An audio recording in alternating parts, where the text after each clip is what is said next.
For the last couple weeks, I've been talking about this as kind of my theory, another theory of mine. That's all that they are. Just theories, but this is a theory I've been talking about in terms of Coinbase. And my opinion on it is that Coinbase, the next bear cycle is going to be because of Coinbase. There's too much centralized money. All the ETFs hold their Bitcoin with Coinbase.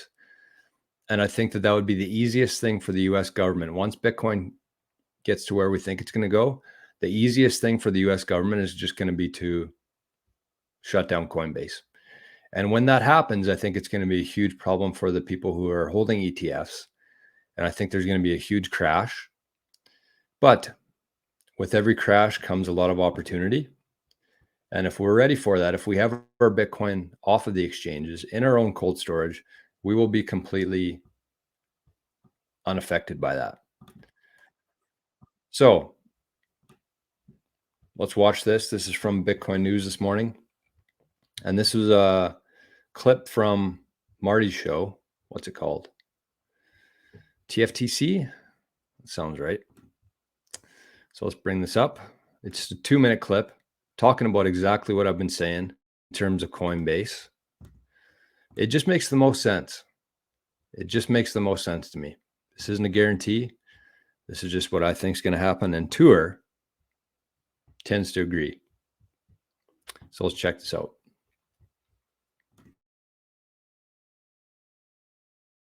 These ETFs, if they're going to be responsible and proper fiduciaries, they should custody this Bitcoin in multi-institution, multi-sig, where you don't have it's like obvious. Yeah. And also it's embarrassing how little insurance there really is. I think Coinbase is only insured for like $400 million. I think it's like 1% of their hot wallets, not even. Oh my God. It's like, and so that means that this ETF, of all the ETFs that exist in the world, there's probably thousands, is probably the single most high risk ETF that you can own, where you have genuine risk realistically in the next 5 or 10 years to get wiped out. Because people think an ETF is like golden, right? Somehow. But like the Fed is this gets hacked. No. So, and it'll be, I mean, so that's kind of what I think is the likely next phase, is like, you know, this is gonna be a bad event that happens somewhere during this bull cycle. And then the Fed is going to be like the cavalry coming in, or the regulators, and they're going to be like, hey,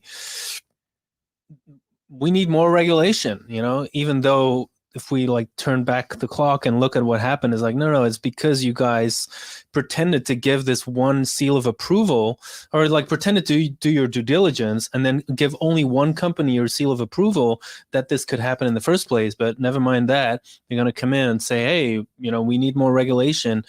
And then I think they're going to start pushing for a Federal Reserve of Bitcoin. Like, it's weird to say it, right? But that seems the logical next step, that they're going to be like, you know, we need kind of a fund that is more thoroughly protected, so that when these custodians go bankrupt, we can then provide relief to the people that have lost money, and at least, you know, give them a smaller haircut, or blah, blah, blah. It's just all the usual stuff we know from the 1910s here in the US. Like,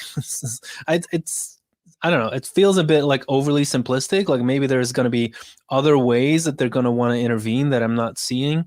But yeah, so that's another reason I think why you want to keep your money out of these regulatory darlings.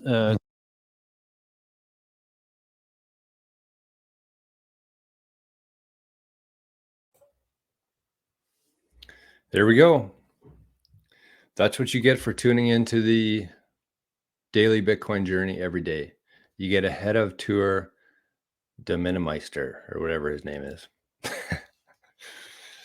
I'm just joking. But honestly, for the last couple of weeks, and I'm sure people within the chat here can attest to this, this is what I've been talking about. Exactly this. And I said that Coinbase is going to be the next event. They're going to get hacked, or they're going to get subpoenaed by the government. And think about that. Think about if things play out the way we think it's going to within this bull run, what the price could get to, how many Bitcoin are being held by Coinbase through these ETFs, and think about the value of that. If they got hacked and all of a sudden it's worth $1 trillion that Coinbase is holding in Bitcoin, and all of a sudden they get hacked or they get subpoenaed, and all of that is gone or in the tank for a while, that's going to have a huge impact on Bitcoin. And I mean, the one thing that we have to keep in mind with Bitcoin is that there are going to be things like this where it's going to go up forever just because that's how it's designed. It's a fixed supply and deflationary, I guess, in a way, but it's designed to go up forever. But we also have to remember that there's going to be lows. There's going to be lots of dips throughout that whole process. I do think they're going to be less and less. They're going to run out of bullets. They're going to run out of tools. But it does seem to me like they're almost setting up for that right now. But it's going to have no impact on us. It's going to slow things down. It's going to crash the price. But kind of I got a lot of different theories and values on the show. But the theory there is that in that situation, we're in a very good spot right now. If you're somebody who's holding Bitcoin at this point in self-custody, you're so far ahead of the game. Because if that doesn't happen, you're going to be very wealthy. You're going to be very wealthy. And over time, you will be. If you're here long enough, you're going to be very wealthy. And if something like that were to happen, excuse me, you're going to get cheaper Bitcoin.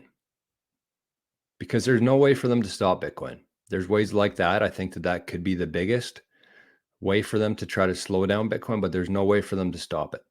So if you have your Bitcoin in cold storage and self-custody, you hold the keys to that Bitcoin, you're going to be unaffected by that crash. The only thing that's going to happen to you is you're going to be able to buy more sats for cheaper. And one thing, if you are a Bitcoiner and you've been here for a while, there's nothing better than when Bitcoin drops. Nothing better than that. It might even be better than when Bitcoin goes up, honestly. Sorry.